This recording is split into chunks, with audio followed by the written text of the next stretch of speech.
আটক নয়, বন্দি বিনিময়ের জন্যই কৌশলে বাংলাদেশের জলসীমা থেকে ৯০ জেলেকে অপহরণ করেছিল ভারতীয় কোস্টগার্ড। প্রায় ১ মাস ভারতে আটক থাকা ৯০ জেলে ও নাবিক মুক্তির পর এমনটাই অভিযোগ করেছেন।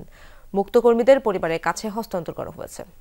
কোটি কোটি মানুষের ভালোবাসায় ফ্রিজ, টিভি এবং এসিতে দেশের ১ নম্বর brand Walton. Fishing boat Laila ২ এর ডেক স্টাফ রাসেল ভারতে আটক থাকার ২৮ দিন পর চট্টগ্রামে পৌঁছে স্বজনের দেখা পেয়ে কান্নায় ভেঙে পড়েন। যাওয়ার পর থেকে এগুলো কোনো যোগাযোগ নাই, কোনো কারোর সাথে যে কোনো যোগাযোগ করবো এরকম কোনো ইয়েও নাই। ওরা আমাদের মোবাইল টোবাইল সবকিছু নিয়ে নিছে, ওয়ার লাগছে লাইনগুলো সবগুলো কেটে দিছে। রাসেলের মতো মুক্ত ৯০ জেলে ও নাবিক সকালে এসে পৌঁছায় চট্টগ্রামের পতেঙ্গায় কোস্টগার্ড জেটিতে।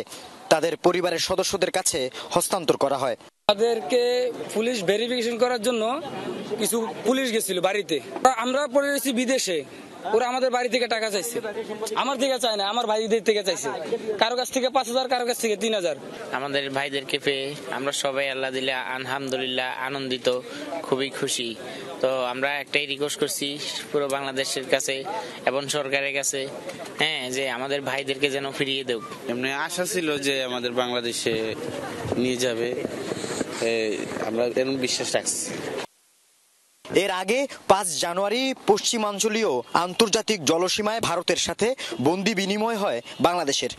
ভারত ফিরিয়ে দেয় ৯০ নৌকর্মী আর বাংলাদেশ ছেড়ে দেয় কারাগারে থাকা ৯৫ জেলে। যে অভিযোগ ছিল তারা ভারতীয় সীমানার মধ্যে গিয়ে মাছ ধরছিল, সেই প্রেক্ষাপটে তাদেরকে ধরে নিয়ে যাওয়া হয়েছে। তো যেহেতু তারা এসেছে, এই বিষয়টা পুলিশকে অবগত করা হয়েছে, আমরাও জেনেছি, আমরা পুরোটা যাচাই করে দেখব। কিন্তু কেন বন্দী হতে হলো ৯০ জনকে? ভারতীয় কোস্টগার্ড সমুদ্রসীমা অতিক্রম করার অভিযোগ করেছে শুরু থেকে। জাহাজ মালিক ও ক্যাপ্টেনদের দাবি, বাংলাদেশের সমুদ্রসীমায় প্রবেশ করে ধরে নিয়ে যাওয়া হয় তাদের। লায়লা 2-তে প্রায় ২-২.৫ ঘন্টার আপনার সার্চ করে। তো ওরা যেটা হয়তো করতেছিল যে এখানে অবৈধ কোনো কিছু হয়, ওদের কি ইন্টেনশন ছিল এটা তো আমরা জানি না।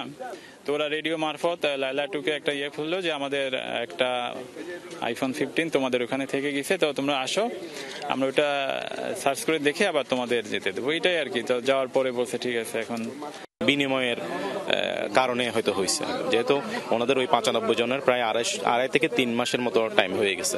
কোস্টগার্ড আর নেভি ওনারাই যদি টেক কেয়ার করে, আসলে আমাদেরকে এখানে আর কিছু কোনো ধরনের কশনস বা কোনো ধরনের কোনো কিছু করার দরকার আছে কিনা, চলে এটা ওনারা যদি ইন্ডিয়ান কোস্টগার্ড আর নেভির সাথে বসে যদি জিনিসটা ঠিক করে নেয়, তাহলে আমাদের জন্য একটু ভালো হবে।